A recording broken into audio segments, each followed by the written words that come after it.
Thank you. ಬೇರೆ level ಹೋಗೋದಕ್ಕೆ ಅದೊಂದು ಪ್ಲಾಟ್ಫಾರ್ಮ್ ಗೊತ್ತು. ಇನ್ನಷ್ಟು ಸ್ಟ್ರಾಂಗ್ ಬಗೆಹರಿ ನಿಂತ್ಕೊಂಡ್ರೆ ಒಂದು ಹೋಪ್ ಸಿಗುತ್ತೆ.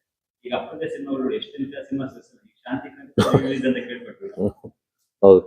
ಅದ್ರ ಬಗ್ಗೆ ಏನಾದ್ರು ಶಾಂತಿ ಕ್ರಾಂತಿ ಬಗ್ಗೆ ತುಂಬಾ ತುಂಬಾ ಟ್ಯಾಗ್ಸ್ ಮಾಡಿದ್ದಾರೆ ಡ್ಯಾಡಿನ. ಇವತ್ತು ಆಕ್ಚುಲಿ ಗುಡ್ ನ್ಯೂಸ್ ಏನಂದ್ರೆ ಇವತ್ತು ನಾನು ಡ್ಯಾಡಿ ಅದ್ರ ಬಗ್ಗೆ ಚರ್ಚೆ ಮಾಡಿದೀವಿ.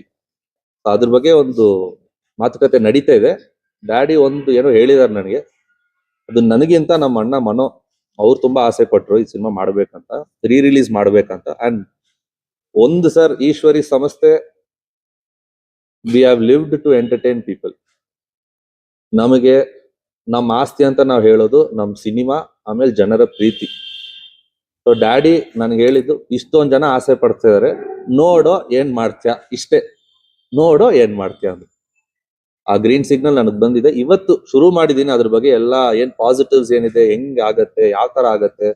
ಕೋಇನ್ಸಿಡೆಂಟ್ಲಿ ಸೆಪ್ಟೆಂಬರ್ 19th 1991 ಆ ಸಿನಿಮಾ ರಿಲೀಸ್ ಆಯ್ತು.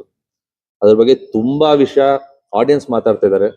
10 ಕೋಟಿ ಸಿನಿಮಾ ಇಷ್ಟು ದಿವಸ, ಅದು 10 ಕೋಟಿ ಅಲ್ಲ, 10 ಕೋಟಿಗಿಂತ ಜಾಸ್ತಿ ಅನ್ನೋದು ಪಾಪ ಅವ್ರಿಗೆ ಗೊತ್ತಿಲ್ಲ.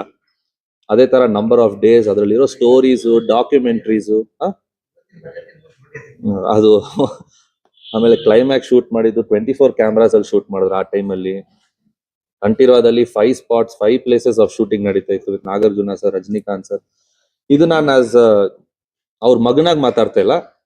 I am proud of his son 100%. But as a fan 1% ಜಾಸ್ತಿ. ನಾನು ಯಾವತ್ತೂ ಅವ್ರ ಮಗನ್ಗಿಂತ ಆಸ್ ಅ ಫ್ಯಾನೇ ಜಾಸ್ತಿ. ನಾನು ಅವ್ನ ಇವತ್ತಿಗೂ ನೋಡಿದಾಗೆಲ್ಲ ಅಡ್ಮೈರ್ ಮಾಡ್ಕೊಂಡು ನೋಡ್ತಾ ಇರ್ತೀನಿ.